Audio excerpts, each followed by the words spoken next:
Welcome everybody to this new lecture of our lecture series of solid state physics, and in today's lecture we will continue our discussion about vibrations of a one dimensional diatomic lattice. Okay, और इससे previous lecture में हमने ये equation number 7 तक ये equation number 7 हमने प्राप्त कर ली थी, और ये इक्वेशन आप इसे equation of motion by the solution of 2nth atom इस तरह से भी बोल सकते हैं। और मेनली हमारा जो पर्पज है इस इक्वेशन तक पहुंचने का वो ये है कि हम वाइब्रेशंस को कैसे स्टडी करें एक वन डायमेंशनल डायटोमिक लैटिस के लिए। ओके, अच्छा, इस इक्वेशन को सोल्व करने के लिए हम थोड़ी सी एक ट्रिक यहाँ अपनाने जा रहे हैं। ये जो कॉस थीटा वाला फंक्शन है आप इसे जानते हैं। तो कॉस थीटा का अगर आपको एक्सपेंशन करना पड़े तो आप इस तरह से करते हैं exponential iota theta plus exponential minus iota theta over 2, और इसके बाद फिर ये जो सीरीज हैं एक्सपोनेंशियल आयोटा थीटा और एक्सपोनेंशियल माइनस आयोटा थीटा, इनको एक्सपेंड करके आप कॉस थीटा का एक्सप्रेशन यहाँ से ले सकते हैं। ओके, तो हमें यहाँ इस फॉर्मूले को लिखने का जो ऑब्जेक्ट है वो ये है कि मैं इस फॉर्म को यहाँ से रिप्लेस करना चाहता हूँ, ये एक्सपोनेंशियल आयोटा के ए प्लस एक्सपोनेंशियल माइनस आयोटा के ए। तो हम रिप्लेसमेंट एक कर रहे हैं कि हम थीटा की जगह ये या फिर ये इसकी जगह के ए पुट कर रहे हैं। That is replacing theta by K A. What we can get, let's look here this. अगर हम थीटा को रिप्लेस करते हैं के ए से तो हमारा जो एक्सप्रेशन जो अभी हमने कॉस थीटा के लिए पढ़ा है वो कुछ इस तरह का हो जाएगा, कॉस के ए कॉस के ए इक्वल्स टू एक्सपोनेंशियल आयोटा के ए प्लस एक्सपोनेंशियल माइनस आयोटा के ए ओवर 2। ये वही एक्सप्रेशन है, बस हमने थीटा की जगह के ए को रिप्लेस कर दिया है। इस 2 की यहाँ हम क्रॉस मल्टीप्लाई कर दें तो ये एक्सप्रेशन जो है एक्सपोनेंशियल आयोटा के ए प्लस एक्सपोनेंशियल माइनस आयोटा के ए इज इक्वल्स टू आ जाएगा 2 cos के ए। और ये जरा देखिए यहाँ ये वाला एक्सप्रेशन एक्सपोनेंशियल आयोटा के ए प्लस एक्सपोनेंशियल माइनस आयोटा के ए। तो इस ब्रैकेटेड टर्म की जगह इस ब्रैकेटेड टर्म की जगह हम ये रिप्लेसमेंट कर सकते हैं। ये रिप्लेसमेंट हम कर सकते हैं कि उस ब्रैकेटेड टर्म की जगह हम इस टर्म की जगह एक्सपोनेंशियल आयोटा के ए प्लस एक्सपोनेंशियल माइनस आयोटा के ए की जगह हम 2 cos के ए को रिप्लेस कर सकते हैं। So let's use this result into equation number 7। We can get minus M omega square A is equals to beta and B is already there 2 cos के ए माइनस 2a। इस तरह का इक्वेशन हमारे पास आ जाता है। ओके, अब हम इस बीटा की इस ब्रैकेट टर्म में आगे अगर मल्टीप्लाई करते हैं तो left hand side is same is equals to the beta B 2 cos के ए, और बीटा की जब मल्टीप्लाई 2a के साथ होगी विद नेगेटिव साइन तो ये हमें देगा माइनस 2a बीटा। ओके, इस इक्वेशन को हम एक साइड कर लेते हैं और इस इक्वेशन को हम लिख सकते हैं 2 बीटा cos के A B, this 2 beta cos के A into B 2a beta with negative sign plus m omega square equals to a। Okay, इस इक्वेशन को हमने इस तरह, या आप सीधे इस तरह से समझ सकते हैं इसको कि आप माइनस m ओमेगा स्क्वायर वाली जो लेफ्ट हैंड साइड में लिखी हुई टर्म है इसको आप उठा के राइट हैंड साइड लेके गए हैं। ओके, तो ये इक्वेशन हमारे पास बन जाएगी। नाउ इस इक्वेशन के जो लास्ट 2 टर्म हैं इनमें से आप देख रहे होंगे कि यहाँ से a कॉमन है, इन दोनों टर्म में से a कॉमन है। तो take common a, this equation will becomes 2 beta cos के A B minus a 2 beta minus m omega square equals to 0। Okay, या फिर इस इक्वेशन को हम थोड़ा सा मॉडिफाइड करके लिख सकते हैं, यानी इस तरह से भी आप समझ सकते हैं कि इस इक्वेशन में आपने नेगेटिव साइन से मल्टीप्लाई कर दिया हो। अगर आप इस इक्वेशन से में नेगेटिव साइन से मल्टीप्लाई करते हैं तो ये जो नेगेटिव वाली टर्म है ये पॉजिटिव हो जाएगी और ये जो पॉजिटिव टर्म है ये नेगेटिव हो जाएगी and is equals to 0। This is my equation number 8। Okay, so this equation is for the 2nth atom.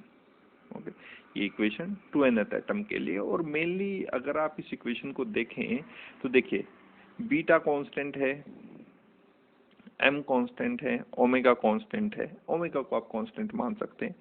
और इस टर्म में भी जो वेरिएबल क्वांटिटी है वो ka तो वेरी कर सकता है बाकी। तो सिंपली ये इक्वेशन अगर मैं 2nth एटम के लिए लिख रहा हूँ तो इस इक्वेशन से मुझे मिलेगा क्या? अगर आप बहुत रफली आप इसको रिजल्ट को लेना चाहते हैं तो ये मुझे एम्पलीट्यूड का रेशो दे सकता है। ये जो इक्वेशन नंबर 8 है जो हमने अभी स्टेब्लिश की है, ये मुझे इन एम्पलीट्यूड्स का रेशो बता सकता है। और इसकी ज़रूरत आगे के डिस्क्रिप्शन में हमें पढ़ने वाली है, तो इस इक्वेशन को भी हम रिमेंबर रखेंगे, आगे यूज करेंगे इस इक्वेशन नंबर 8 को। और डिफरेंट रिजल्ट्स अभी हमें ड्राइव करने हैं यहाँ से, अलग अलग इक्वेशन से अलग अलग रिजल्ट्स हमें यहाँ मिलेंगे। तो इस इक्वेशन से मुझे ये रफली रिजल्ट मैं कह सकता हूँ, आगे बहुत अच्छी तरह से हम इस इक्वेशन को यूज करने वाले भी हैं। Okay, so this is the equation for the 2nth atom. Now, similarly, the equation for 2n plus 1th atom can be written as beta b in place of a, 2 beta minus in place of small m there is capital M, because this is the amplitude of the heavier mass particle, that is capital M, minus as it is 2 beta cos A as it is, and in place of b there is A. Okay, so is equals to 0. This is the equation for the 2n plus 1th atom. Okay, जो हमें odd numbered lattice site पे place किए थे उन atom की जो equation होगी। और ये भी सेम रिजल्ट मुझे देने वाली है इक्वेशन कि मैं यहाँ से इस पर्टिकुलर एटम के लिए जो एम्पलीट्यूड का रेशो है वो कैलकुलेट कर सकता हूँ। अच्छा, इस इक्वेशन को फिर से हम थोड़ा सा मॉडिफाइड फॉर्म में लिख रहे हैं, यानी ये वाली जो टर्म है इसको मैं पहले लिख रहा हूँ नेगेटिव टर्म को, और ये जो पॉजिटिव टर्म है इसको बाद में लिख रहा हूँ। रीजन इज दैट कि आप ये देख रहे हैं इक्वेशन नंबर 8 का जो फॉर्म है वो स्मॉल a के साथ जो यहाँ क्वांटिटीज है, या इसका मैं सीधा कह सकता हूँ कि स्मॉल a का जो कोफिशिएंट है, ओके, वो पहले लिखा हुआ है और b का कोफिशिएंट बाद में लिखा हुआ है। तो उसी फॉर्म में मैं इस इक्वेशन को लिखना चाहता हूँ, ठीक है। तो इसलिए जो नेगेटिव वाली क्वांटिटी है इसको मैंने यहाँ लिख दिया है पहले, और जो पॉजिटिव क्वांटिटी है इसको मैंने यहाँ लिख दिया है। And this is my equation number 9। This is my equation number 9। Okay, now equation number 8 and equation number 9 can be solved by the determinant method, because equation number 8 and 9 construct a set of homogeneous linear equations would give rise to a non-zero solution for a and b only if। तो determinant method से हम equation number 8 को और equation number 9 को solve कर सकते हैं। तो मेथड हमारा वही होगा, here the coefficient of a, here is also the coefficient of a, this is the coefficient of b and this is the coefficient of b from equation number 8। तो ये इक्वेशन नंबर 8 से a का coefficient है, equation number 9 से a का coefficient है, equation number 8 से b का कोएफिशिएंट है, और इक्वेशन नंबर 9 से b का कोएफिशिएंट है। This 2 beta minus m omega square, 2 beta minus m omega का coefficient of a from equation number 8, and this with negative sign, negative 2 beta cos A, this coefficient of B from equation number 8। तो ये equation number 8 के coefficients लिखे हैं और ये equation number 9 के coefficient. अगर इस तरह की तीसरी इक्वेशन भी हमारे पास होती तो भी हम ऐसा ही करते हैं, यहाँ A का कोएफिशिएंट और यहाँ B का कोएफिशिएंट, क्योंकि हमारे पास ये दो ही इक्वेशंस अभी यहाँ हैं और इन्हीं को हम सॉल्व करना चाहते हैं। तो हमने दोनों इक्वेशंस के कोएफिशिएंट को डिटरमिनेंट फॉर्म में लिखा है और इसको सॉल्व करने की कोशिश करते हैं। तो डिटरमिनेंट फॉर्म में आपको पता है कि इसकी क्रॉस मल्टीप्लाई यहाँ और नेगेटिव साइन के साथ इसकी क्रॉस मल्टीप्लाई यहाँ हो जाएगी। Okay, so 2 beta minus small m omega square, this is multiplied by 2 beta minus capital M omega square, these two terms। okay, this negative signs cancel with each other gives you positive sign, but by the formula you again get negative sign।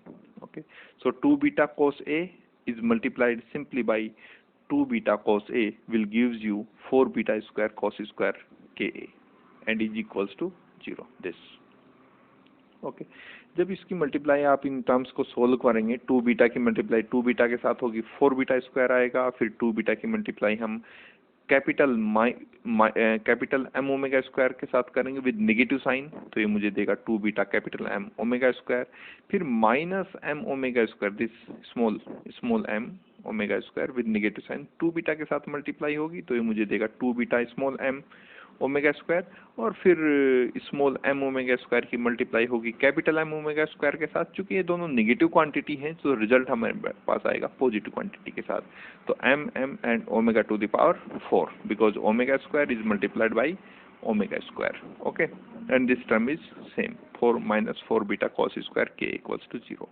Okay. इनको हम reducing powers of omega square की form में, omega की जो reducing power है उस form में लिख लेते हैं। हमारे पास जो मैक्सिमम पावर है ओमेगा की वो है 4, तो यहाँ हमने इस फोर्थ पावर को पहले लिख लिया, और इसमें से आप देख रहे होंगे इन दोनों क्वांटिटीज में से 2 बीटा कॉमन है, तो विद नेगेटिव साइन के साथ हमने 2 बीटा ओमेगा स्क्वायर कॉमन ले लिया। यहाँ मेरे पास बचा capital M plus small m, okay.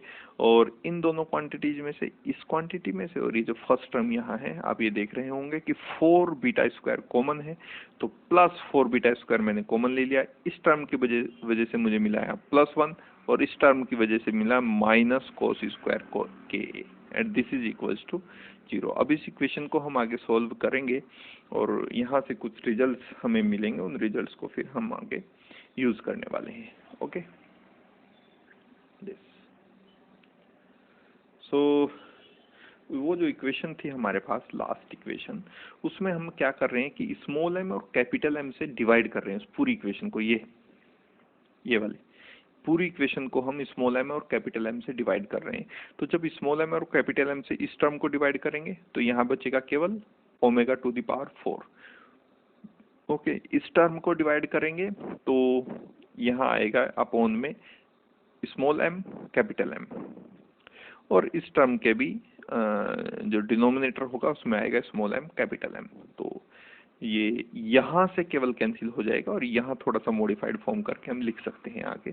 तो ये टर्म बनेगी omega to the power 4 minus 2 beta omega square capital M plus small M over capital M small M plus 4 beta square 1 minus cos square के A over small M capital M and is equals to 0। तो इस solution को देखते हैं। ये solution मेरे पास आएगा, ये इक्वेशन का जो फॉर्म है वो इक्वेशन इस फॉर्म में रिड्यूस हो जाएगी, that omega to the power 4 minus 4 beta minus 2 beta omega square capital M plus small M over small M capital M plus 4 beta sine square k Y sine square k. चूंकि आप इस term को देखें तो यहाँ है 1 minus cos square k, that is 1 minus cos square theta is simply reduced to sine square theta, तो 1 minus cos square k is simply reduced to sine square के A. So this term will convert into 4 beta sin square ka over capital M small m and is equals to 0. This is my equation number 10.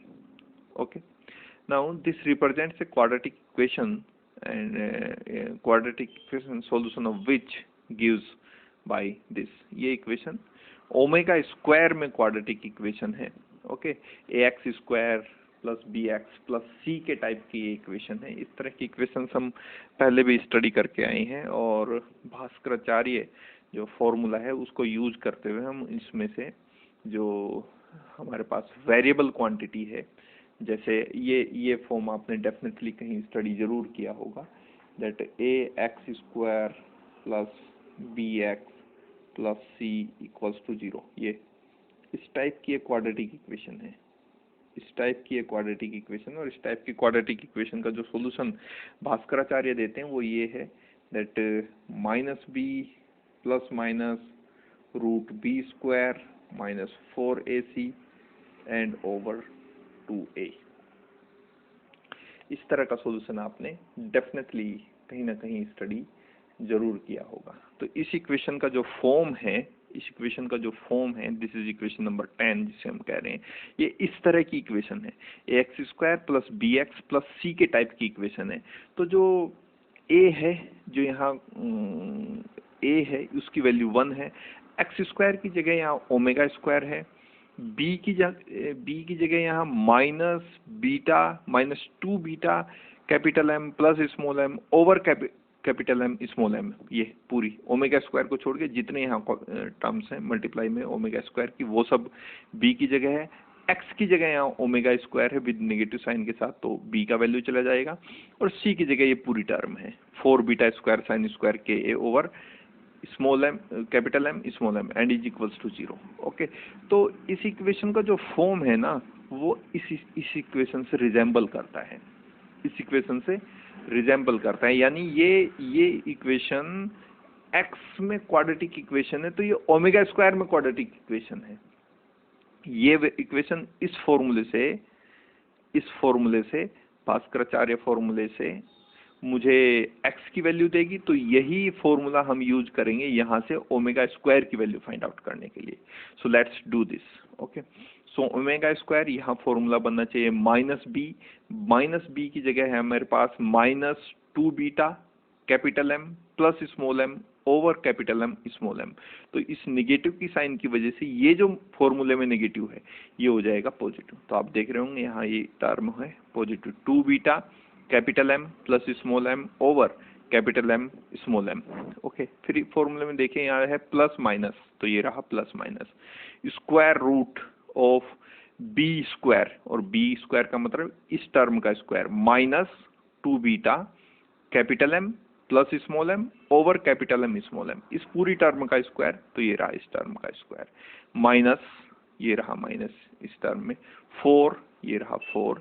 ए की value मैंने आपको बताई, यहाँ कोई multiplied coefficient नहीं है, कोई नंबर नहीं है, कोई फंक्शन नहीं है, तो उसकी वैल्यू हुई 1।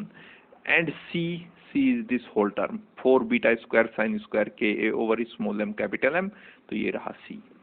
तो ये टर्म बन गई B square minus 4ac, B square minus 4ac over 2 into a 2 into 1 because the coefficient of this term is 1.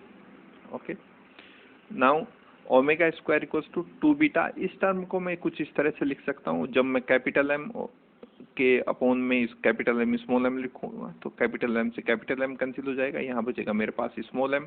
और इसी तरह से जब स्मॉल एम के ओवर में मैं कैपिटल एम स्मॉल एम लिखूंगा तो स्मॉल एम से स्मॉल एम कैंसिल हो जाएगा, ये टर्म बनेगी 1 ओवर कैपिटल एम।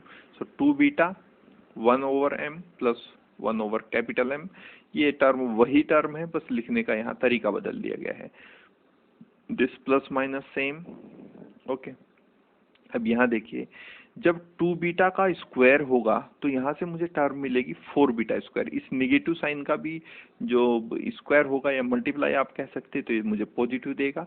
सो यहाँ से बनेगा मेरे पास 4 बीटा स्क्वायर। और जरा इस टर्म को देखिए 4 बीटा स्क्वायर, तो एक्चुअली यहाँ से भी मेरे पास 4 बीटा स्क्वायर टर्म है और इस टर्म में भी मेरे पास 4 बीटा स्क्वायर है। जब ये टर्म स्क्वायर रूट से बाहर आएगी तो ये टर्म बनेगी मेरे पास 2 बीटा। ओके, यहाँ क्या बचेगा मेरे पास small M plus 1 over capital M 1 over small M plus 1 over capital M and that's whole square, this whole square and minus, चूंकि 4 बीटा स्क्वायर बाहर जा चुका है, यहाँ बचेगा मेरे पास 4 साइन स्क्वायर के A over small M capital M over 2। ठीक है, इस 2 से, चूंकि इस 2 को आप देख रहे होंगे ये जो डिनोमिनेटर में 2 लिखा है, तो यहाँ न्यूमरेटर में इस टर्म के साथ भी 2 है और इस टर्म के साथ भी 2 है, तो यहाँ से इसके साथ ये कैंसिल हो जाता है। जब इसके अपॉन में ये आएगा तो इसके साथ ये कैंसिल हो जाता है, यानी यहाँ से भी ये 2 कैंसिल, यहाँ से भी ये 2 कैंसिल हो जाता है, या कॉमन ले सकते हैं आप इसे, तब कैंसिल हो सकता है। सो ओमेगा स्क्वायर की जो वैल्यू हमारे पास आई है वाई है beta 1 over M small M plus 1 over capital M, ये टर्म जो मेरे पास बची है क्योंकि 2 यहाँ से 2 कैंसिल हो गया, प्लस माइनस बीटा 2 यहाँ से भी कैंसिल हो जाएगा, square root of 1 over M plus 1 over capital M whole square minus 4 sine square के A over small M capital M and this is my equation number 11। इस तरह से मेरे पास एंगुलर फ्रीक्वेंसी का फॉर्म आ जाता है, जो फॉर्म मुझे मिला था एक mono atomic 1 dimensional mono atomic case जो लैटिस था, उसके वाइब्रेशन जो हम जब हम स्टडी कर रहे थे, तो इस तरह का एक सॉल्यूशन जो ओमेगा की फॉर्म में वहाँ था वो मुझे मिला था, that is omega equals to 4 beta over M and sine k A by 2, वहाँ जो मुझे फॉर्म मिली थी। चूंकि ये डायटोमिक क्रिस्टल लैटिस को हम यहाँ स्टडी कर रहे हैं जिसमें दो मास पार्टिकल्स हैं, एक का मास स्मॉल एम है और दूसरे का मास कैपिटल एम है। तो जो इस वन डायमेंशनल डायटोमिक लैटिस का जिस वाइब्रेशन से, जिस एंगुलर फ्रीक्वेंसी से वाइब्रेट करेगा, उसकी वैल्यू मुझे ये इक्वेशन देगा। This equation number 11 gives me the value of that angular frequency by which this one dimensional diatomic lattice can vibrate. Okay, so this equation represents the relation between omega and k. दूसरी बात, ये omega और k के बीच में भी एक relation establish करके देता है, ओके, जिसको हम डिस्पर्सन रिलेशन कर्व कहते हैं। ऐसा एक रिलेशन हमने पहले भी स्टडी किया था। और ज़्यादा अच्छी जो पिक्चर इसकी क्लियर होगी वो तब क्लियर होगी जब हम इस केस में भी स्पेशल केसेस को स्टडी करेंगे। ठीक है, देखिए यहाँ तो अगर आप एक बहुत रफ एक कैलकुलेशन करनी चाहें तो ओमेगा स्क्वायर का जो रिलेशन यहाँ बन रहा है ना, वो इस के साथ बन रहा है ये, और ये के जब इस स्क्वायर रूट से बाहर आएगा, मैं केवल के ऊपर कंसंट्रेट कर रहा हूँ, तो साइन स्क्वायर के ए है। तो जब स्क्वायर रूट से साइन स्क्वायर के बाहर आएगा तो यहाँ बनेगा साइन ए, और ओमेगा स्क्वायर है। तो ओमेगा के साथ जो के का रिलेशन मुझे यहाँ दिख रहा है वो सीधे और सिंपल फॉर्म में लिख रहा है कि वो डेफिनेटली अब की बार भी मुझे कुछ क्या साइन वेव की फॉर्म में मिलने वाला है। लेकिन यहाँ से बहुत ज़्यादा कोई अच्छी तस्वीर, कोई बहुत अच्छा रिजल्ट मुझे साफ साफ नज़र नहीं आ रहा है, क्योंकि यहाँ बहुत सारा कैलकुलेशंस अभी हमें करना है, तब जाके एक डेफिनेट रिलेशन मुझे ओमेगा के बीच में और इस के बीच में मिलेगा, जहाँ ओमेगा एंगुलर फ्रीक्वेंसी है और के वेव वेक्टर या प्रोपेगेशन वेक्टर आप इसे कह सकते हैं। पर लेकिन डेफिनेटली इन दोनों का जो रिलेशन होगा उसी को हम, जैसे हमने मोनोएटॉमिक क्रिस्टल लैटिस को स्टडी करते हुए कहा था कि ओमेगा में और के में जो भी रिलेशन यहाँ से आएगा, definitely that relation is known as dispersion relation curve. और यहाँ भी हमें एक कर्व मिलने वाला है जिसको हम आगे के सेक्शन में डिस्कस करेंगे। ओके ओके, दिस तो डिस्पर्सन रिलेशन कर्व हम इस इक्वेशन से भी रफली निकाल सकते हैं। Thus, in the case of a diatomic crystal lattice, we have two values of omega, okay, which are also positive values, okay. जैसे हमने मोनोएटॉमिक क्रिस्टल लैटिस के केस में कहा था कि ओमेगा की जो वैल्यू है ना, वो कभी भी निगेटिव नहीं हो सकती, क्योंकि एंगुलर फ्रीक्वेंसी आज तक जितना भी फिजिक्स आपने स्टडी किया होगा, एंगुलर फ्रीक्वेंसी कभी भी आपने नेगेटिव टर्म में लिखी नहीं दिखी होगी। अगर कहीं लिखी है तो मिसप्रिंट है, मिस्टेक है, या आप अगर ऐसा सोचते हैं तो वो भी गलत है। एंगुलर फ्रीक्वेंसी नेगेटिव नहीं होती, ओके। एक्चुअली तो जो फिजिक्स है ना, उसमें जो मैथमेटिकल क्वांटिटी को आप नेगेटिव लिखते हैं, वो नेगेटिव कई बार उस, जैसे फोर्स को आप नेगेटिव कहते हैं, तो फोर्स नेगेटिव हो ही नहीं सकता, है ना। फोर्स नेगेटिव इसलिए नहीं हो सकता क्योंकि फोर्स का काम है डिस्प्लेसमेंट, और डिस्प्लेसमेंट नेगेटिव नहीं हो सकता।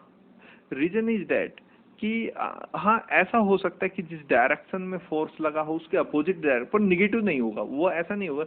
नेगेटिव डिस्टेंस आप कैसे ट्रेवल कर सकते हैं, चाहे वो डिस्प्लेसमेंट हो, वेलोसिटी हो, एक्सेलरेशन हो, वो फोर्स की जो डायरेक्शन है, फोर्स का जो नेचर है, या जिस क्वांटिटी के साथ वहाँ फोर्स रिलेट कर रहा है, उस पर्टिकुलर सिचुएशन में फोर्स की किस कंडीशन में, किस डायरेक्शन में अप्लाई हुआ है, वो सब बातें वहाँ डिपेंड करती हैं। तो फिजिक्स में आप याद रखें कि मैक्सिमम मैथमेटिकल क्वांटिटी जो हैं वो हम पॉजिटिव कंसीडर करके चलते हैं, क्योंकि निगेटिव क्वांटिटीज का कोई मीनिंग, डेफिनेट मीनिंग नहीं आता। अगर हम फोर्स को भी कई बार निगेटिव लिखते हैं, वो केवल उसकी नेचर को दिखा रहा होता है कि हाँ, अगर डिस्प्लेसमेंट के लिए फोर्स लगा है तो वो जो डिस्प्लेसमेंट होगा वो फोर्स के अपोजिट डायरेक्शन में वहां रहा होगा, इसलिए वो निगेटिव साइन है। तो मैथमेटिकली उसका कोई मतलब नहीं होता।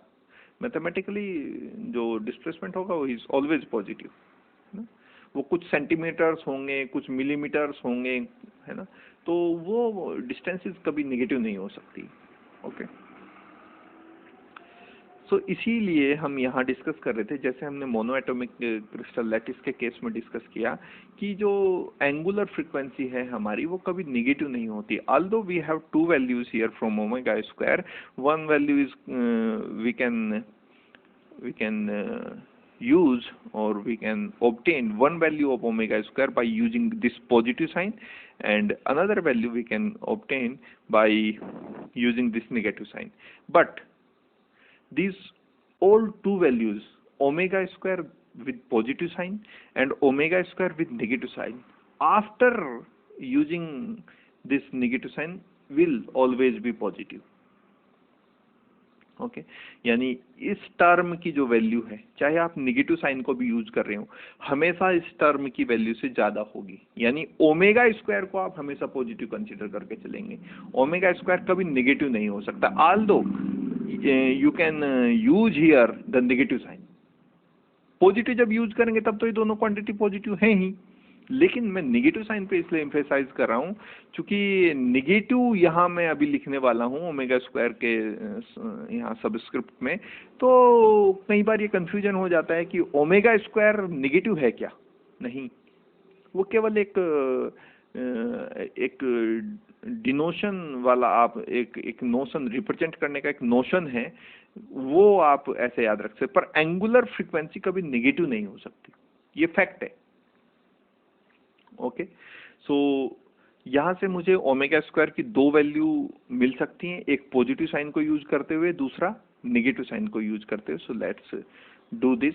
लेकिन आप याद रखिए, चाहे आप पॉजिटिव साइन को यूज कर रहे हो, चाहे आप नेगेटिव साइन को यहाँ से इस फॉर्मूले से यूज कर रहे हो, इस इक्वेशन नंबर 11 से यूज कर रहे हो, लेकिन दोनों केसेस में जो ओमेगा स्क्वायर की वैल्यू रहेगी वो हमेशा पॉजिटिव रहेगी।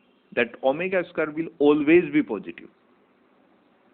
Okay, so thus in the case of a diatomic crystal lattice we have two values of omega which are also positive values as we consider in the case of monoatomic lattice.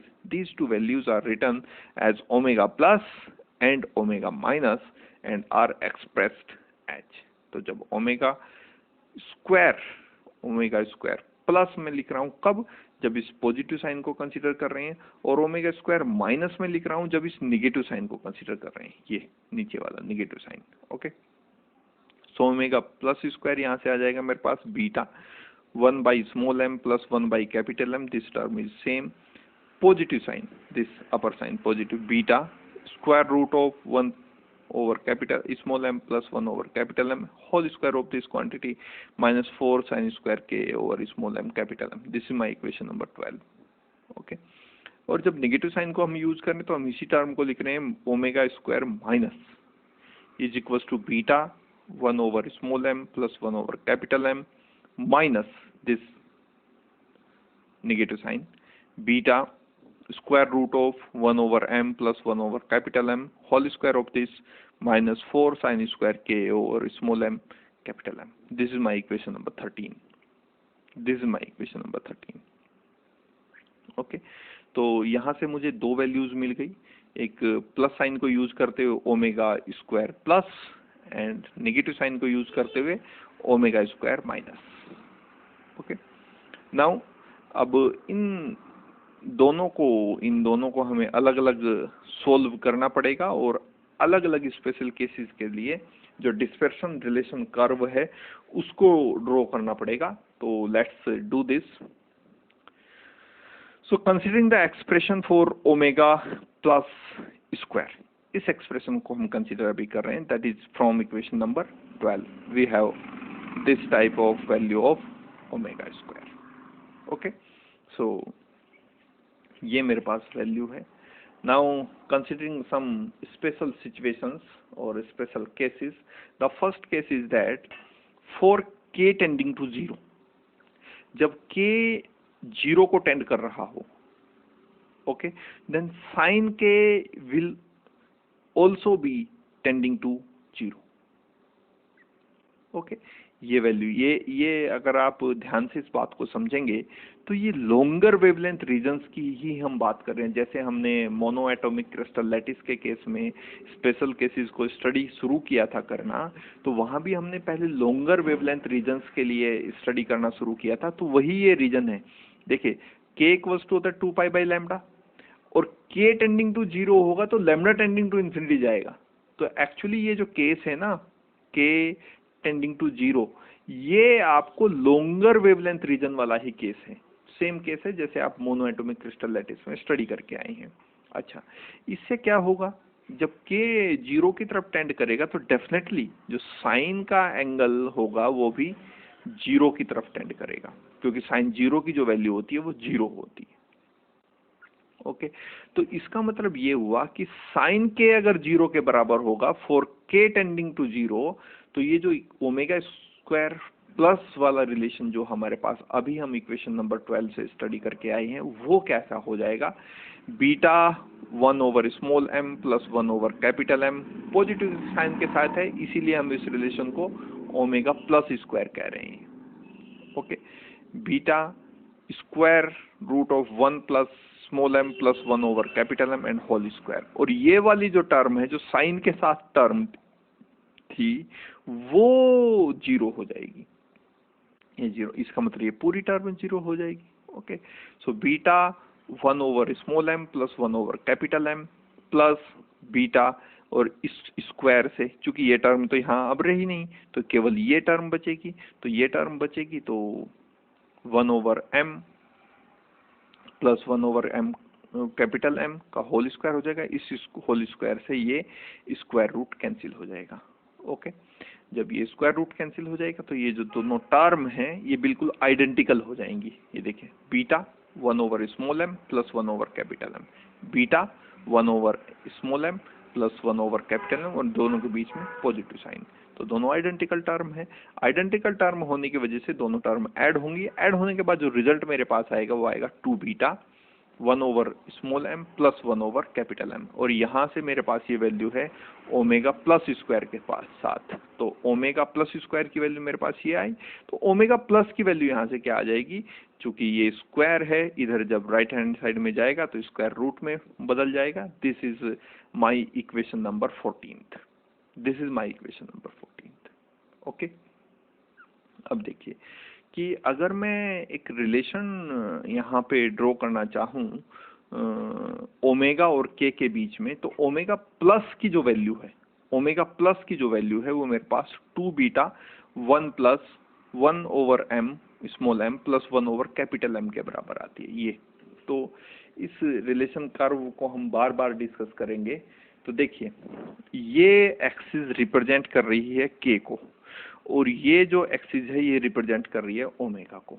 Okay, तो arbitrary कोई भी ये value होगी, चूंकि ये value बहुत सारे constant quantities पे डिपेंड कर रही है। देखिए, यहाँ मुझे बीटा चाहिए कि फोर्स कांस्टेंट कितना है, जो स्प्रिंग वहाँ लगा है, जिससे हमने एज्यूम किया हुआ है कि ये जो एटम्स हैं एक दूसरे के साथ मासलेस इलास्टिक स्प्रिंग के साथ कनेक्ट हैं।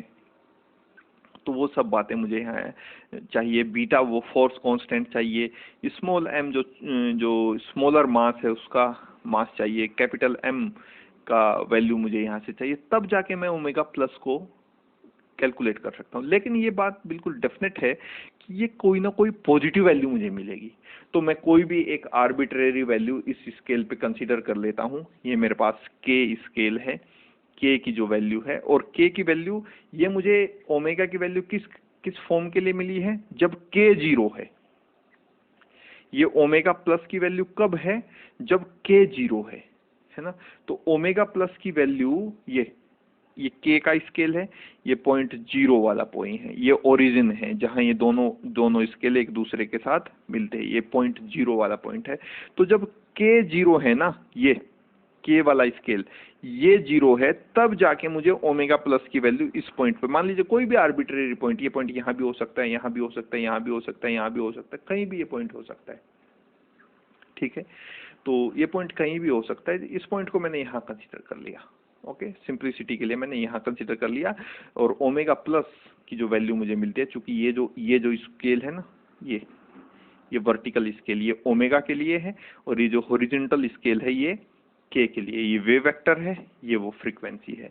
तो जब वेव वेक्टर के जीरो को अप्रोच करता है तो जो ओमेगा जो फ्रीक्वेंसी है, लेटिस वाइब्रेशन की जो फ्रीक्वेंसी है, वो इस वैल्यू को अप्रोच करती है, इस वैल्यू को अप्रोच करती है। तो मुझे अब केवल एक ही पॉइंट मिले है, ये जो ओमेगा और के बीच में रिलेशन को एस्टेब्लिश कर रहे हैं। Okay, now move to the next special case, and the next special case is this, when k tending to pi by 2a, when k tending to pi by 2a, ये special एक k की value मैंने consider कर ली, और इसका reason ये था कि मैं k साइन के a को 1 करना चाहता था। यानी सिंपली मैं कहूं तो मैं साइन के a की मैक्सिमम वैल्यू यहाँ कैलकुलेट करना चाहता हूं। और ये रिलेशन मुझे क्या बताता है, ये ये जो इक्वेशन है, ये इक्वेशन मुझे क्या बताती है कि ये पूरा का पूरा टर्म, ये ओमेगा प्लस स्क्वायर की जो वैल्यू है ये मैक्सिमम होगी जब साइन के ए की वैल्यू मैक्सिमम होगी। और साइन के ए की वैल्यू मैक्सिमम कितनी हो सकती है, +1 हो सकती है। और +1 कब होगी, जब इस के की वैल्यू पाई बाई 2a हो जाए। उस a से a कैंसिल हो जाएगा, साइन के एंगल में आ जाएगा पाई बाई 2, जो इसकी मैक्सिमम वैल्यू होती है। तो इसी रीजन से जो k का वैल्यू यहाँ कंसीडर किया गया है वो पाई बाई 2a कंसीडर किया गया है।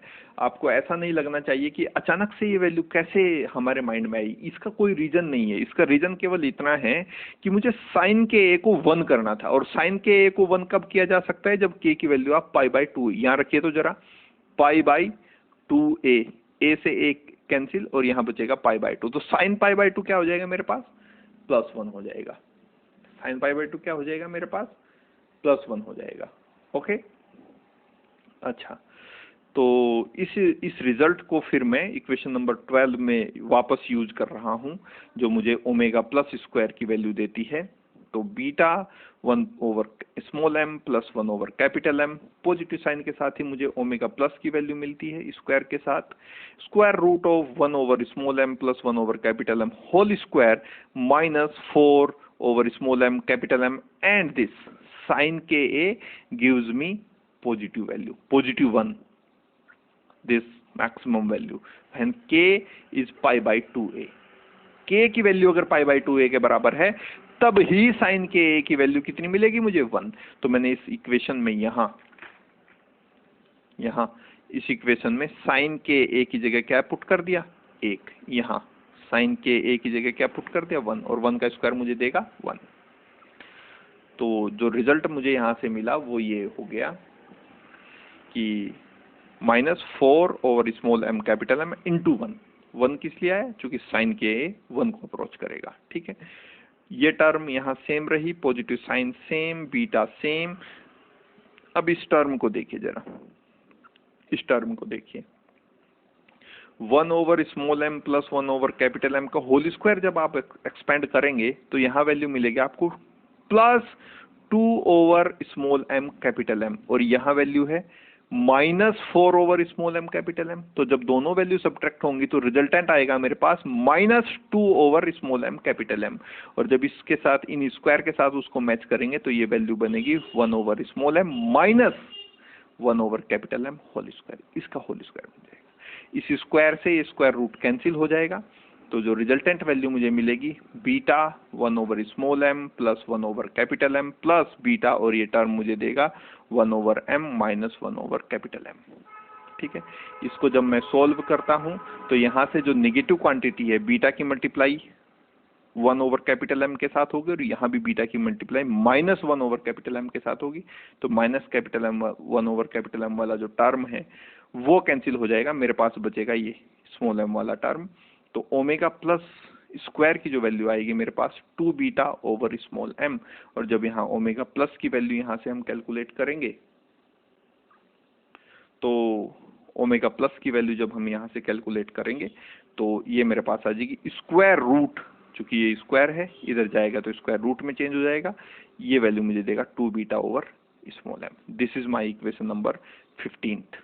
ओके, अच्छा, जब k की वैल्यू पाई बाई 2a है तो मुझे ओमेगा जो फ्रीक्वेंसी की वैल्यू है वो square root of 2 beta by small m मिलती है। अब देखिए जरा इस डिस्पर्सन रिलेशन कर्व में, ये मेरे पास डिस्पर्सन रिलेशन कर्व है।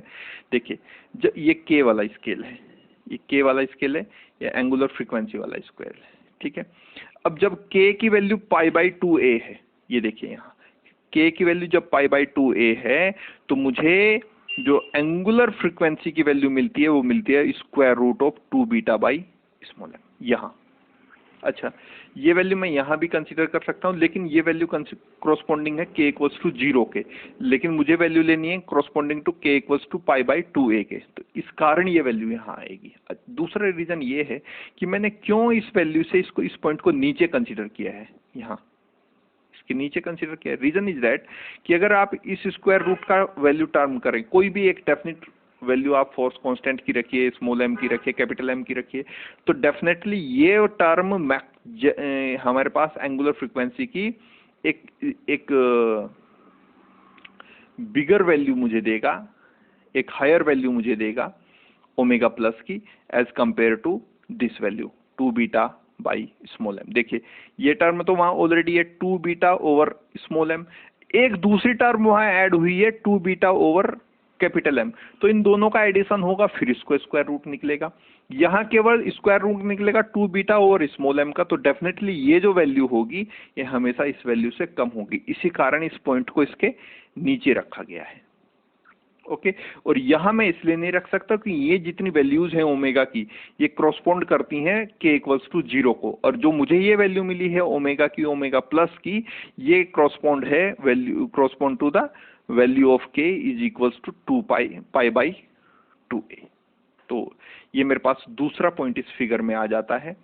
तो ये पहला पॉइंट था मेरे पास, ये सेकंड पॉइंट आ गया मेरे पास square root of small M. Okay, now we have from equation number 13th, अब ये वाली इक्वेशन जो ओमेगा नेगेटिव साइन के साथ मुझे वैल्यू देती है, ये ओमेगा माइनस स्क्वायर, इसको मैं यूज करने जा रहा हूँ, जिसको मैंने कहा है equation number 13th।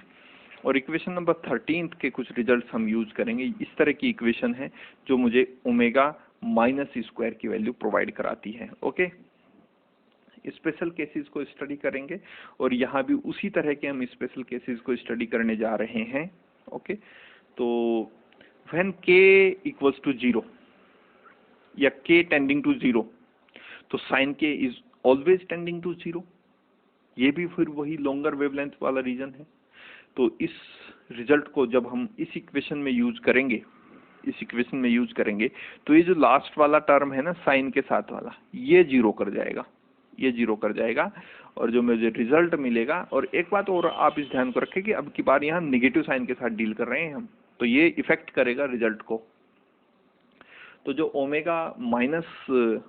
Omega square minus के साथ जो रिजल्ट आएंगे मेरे पास, वो आएगा beta small M plus capital M minus beta square root of small M plus capital M whole square minus small M capital M. और ये देखिए साइन अप्रोचेज टू 0, तो ये पूरी टर्म क्या हो जाएगी 0, और यहाँ ये मेरे पास केवल ये टर्म बचेगी small M plus capital M, और इसका बचेगा होल स्क्वायर, इसके ऊपर लगा है स्क्वायर रूट, इस स्क्वायर से स्क्वायर रूट हो जाएगा कैंसिल।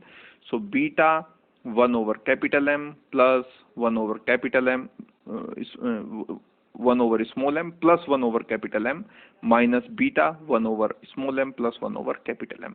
इस नेगेटिव साइन की जब मल्टीप्लाई अंदर होगी, तो इस बार ये जो स्मॉल एम वाला फैक्टर है ये कैंसिल हो जाएगा।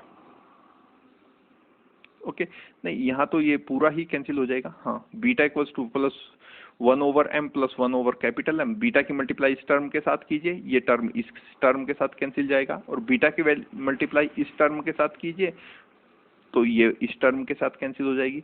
तो ओमेगा नेगेटिव की वैल्यू जो स्क्वायर था, चूंकि ये 0 मुझे देगा, ये राइट हैंड साइड 0 हो जाएगी, तो ओमेगा माइनस की वैल्यू मुझे यहाँ 0 मिलेगी। यानी जब k की वैल्यू 0 थी, या k 0 को अप्रोच करता है, तो ये जो नेगेटिव वाला मेरे पास वैल्यू है ओमेगा की, हालांकि नेगेटिव मैं केवल इस साइन की वजह से बोल रहा हूँ, मैं पहले ही क्लियर कर चुका हूँ कि ये नेगेटिव वैल्यू नहीं हो सकती। एंगुलर फ्रीक्वेंसी कभी नेगेटिव नहीं हो सकती, बस ये वैल्यू मुझे अलग अलग इंडिकेट करनी थी, एक पॉजिटिव साइन के साथ एक नेगेटिव साइन के साथ, इसलिए मैं इसको ओमेगा नेगेटिव कह रहा हूँ। सो ओमेगा नेगेटिव की वैल्यू 0 आ जाती है कॉरस्पॉन्ड टू के इक्वल्स टू या के टेंडिंग टू 0। तो ये जो पॉइंट मुझे मिलेगा वो ये मिलेगा, ये जब के 0 है तो ओमेगा नेगेटिव की वैल्यू भी 0 है। तो इस कर्व में ये मेरा थर्ड पॉइंट है। फर्स्ट पॉइंट मुझे यहाँ मिला था, सेकंड पॉइंट मुझे यहाँ मिला था और थर्ड पॉइंट मुझे यहाँ मिला है।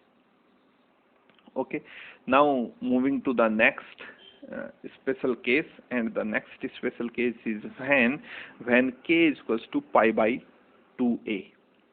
तो साइन के a की वैल्यू डेफिनेटली 1 की तरफ टेंड करेगी।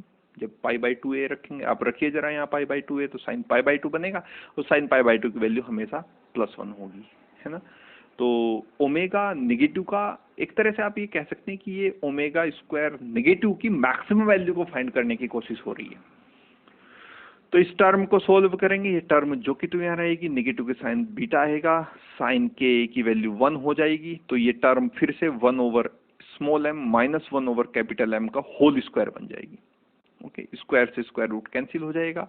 Beta 1 over small m plus 1 over capital M minus beta 1 over small m minus 1 over capital M। इस बार बीटा की जब मल्टीप्लाई 1 ओवर स्मॉल m के साथ करेंगे तो बीटा की मल्टीप्लाई यहाँ भी होगी 1 ओवर स्मॉल m के साथ, पर नेगेटिव साइन के साथ। तो ये जो स्मॉल m वाला टर्म है ना, ये कैंसिल हो जाएगा।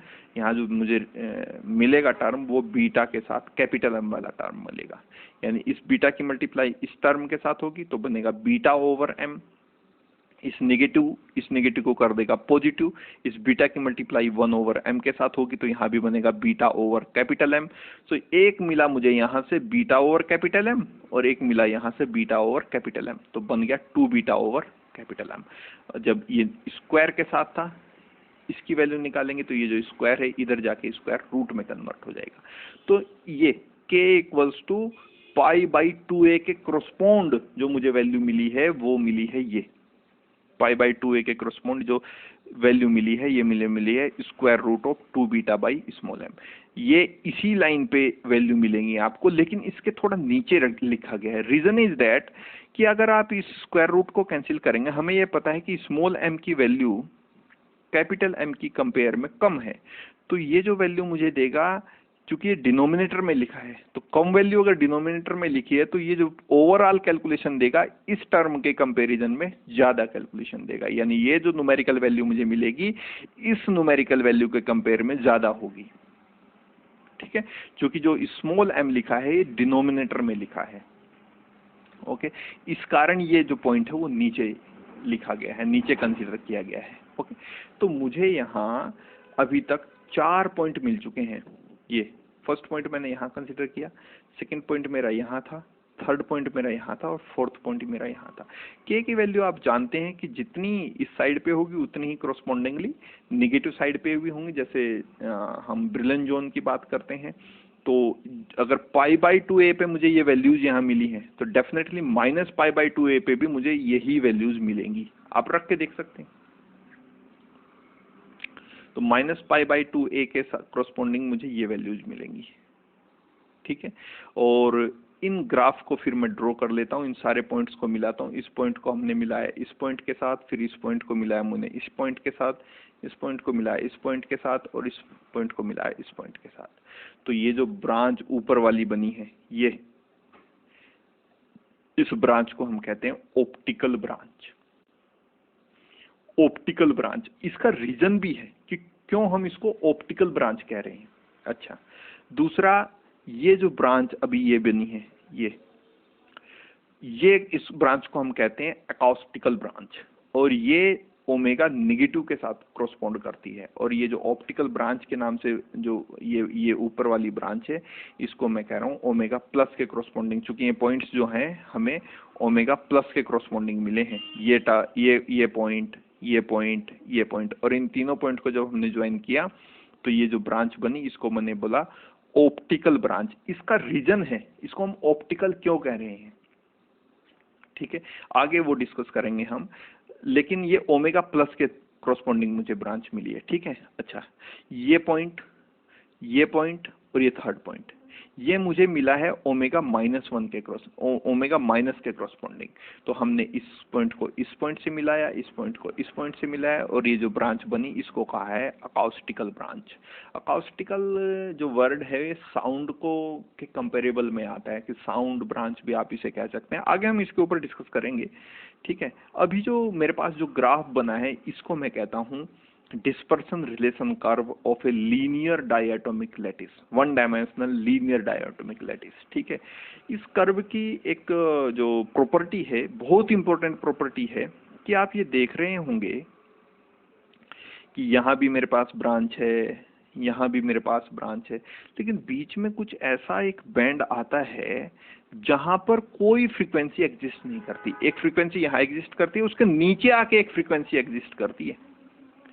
ये जो गैप है, ये इन दोनों फ्रीक्वेंसीज के बीच में जो ऑप्टिकल ब्रांच की फ्रीक्वेंसीज हैं और जो अकाउस्टिकल ब्रांच की फ्रीक्वेंसीज है, उनके बीच में एक गैप एग्जिस्ट करता है जिसको मैं कहता हूँ फोरबिडन फ्रीक्वेंसी बैंड या फोरबिडन फ्रीक्वेंसी गैप। ये एक ऐसा गैप है जिसमें जो वाइब्रेशंस हैं डायटोमिक क्रिस्टल लैटिस के, वो एग्जिस्ट नहीं करते, वो यहां नहीं मिलते मुझे सॉल्यूशन, क्योंकि फ्रीक्वेंसी या तो यहां है और इसके ठीक बाद यहां है, ठीक है। ये जो गैप है ना, ये इस स्मॉल एम और इस कैपिटल एम के रेशो पे डिपेंड करता है। जितना ज्यादा ये रेशो होगा उतना ज्यादा वाइडर ये फ्रीक्वेंसी बैंड होगा, जिसको हम फोरबिडन फ्रीक्वेंसी, फोरबिडन इसलिए कह रहे हैं कि वेव लाइक सॉल्यूशन इसमें प्रेजेंट नहीं होते। वेव लाइक सॉल्यूशन में हम यानी कोई फ्रीक्वेंसी इस बैंड के अंदर जो वाइब्रेट करे डायटोमिक क्रिस्टल लैटिस को, वो फ्रीक्वेंसी इस रीजन में नहीं मिलती। और इस रीजन का जो वाइड इस रीजन की जो विड्थ है वो डिपेंड करती है इस रेशो के ऊपर, small M over capital M. जितना ज्यादा ये रेशो होगा उतना ज्यादा ये वाइडर फ्रीक्वेंसी गैप होगा। और इन केस अगर स्मॉल एम की वैल्यू कैपिटल एम की वैल्यू के इक्वल हो जाए, दोनों वैल्यूज इक्वल हो जाए, तो ये फोरबिडन एनर्जी गैप डिसअपियर हो जाएगा। यानी ये जो पॉइंट है इस पॉइंट के साथ कोइंसाइड कर जाएगा, या ये पॉइंट इस पॉइंट के साथ कोइंसाइड कर जाएगा। यानी फोरबिडन एनर्जी गैप, ये फोरबिडन फ्रीक्वेंसी बैंड यहां से डिसअपियर हो जाएगा, केवल उस केस में जब स्मॉल एम की वैल्यू कैपिटल एम की वैल्यू से के बराबर हो जाए। इन स्पेशल केसेस को आगे आने वाले लेक्चर्स में हम स्टडी करेंगे, और बहुत अच्छे और भी यहाँ से रिजल्ट हमें मिलने वाले हैं। इन सब बातों के ऊपर इन सब पॉइंट्स के ऊपर बात करेंगे कि ऑप्टिकल ब्रांच, इसको हम ऑप्टिकल ही ब्रांच क्यों कह रहे हैं, इसको एक पर्टिकुलर अकाउस्टिकल ब्रांच क्यों कह रहे हैं, इनके रिलेशंस कैसे हैं, किस तरह से फोरबिडन एनर्जी गैप को बढ़ाया जा सकता है, किस तरह से फोरबिडन नॉट एनर्जी, इस फोरबिडन फ्रीक्वेंसी बैंड को हम विड्थ कम कर सकते हैं। वैसे तो हम ये चाहते हैं कि फोरबिडन एनर्जी गैप हो, फोरबिडन फ्रीक्वेंसी गैप हो, ये अपीयर हो ही नहीं हमारे किसी भी सॉल्यूशन में। लेकिन फिर भी हम ये कह सकते हैं कि यहाँ से हम कुछ सॉल्यूशन, कुछ स्पेशल केसेस को आगे आने वाले लेक्चर्स में स्टडी करने वाले हैं, और बहुत इंटरेस्टिंग वो रिजल्ट्स होंगे। और मैं स्पेशली फिर से आप कह रहा हूँ कि जब भी मैं स्पेशल केसेस स्टडी करना शुरू करता हूँ तो ये कॉम्पिटिटिव पॉइंट ऑफ व्यू से बहुत इंपॉर्टेंट हो जाते हैं। इसलिए मैं इस ग्राफ के ऊपर, डिस्पर्सन रिलेशन कर्व के ऊपर काफ़ी इम्फेसाइज कर रहा हूँ, और इसको नेक्स्ट लेक्चर में और अच्छे तरीके से हम डिस्कस करने वाले हैं। Okay, so thank you for now and meet you into the next one. Thank you.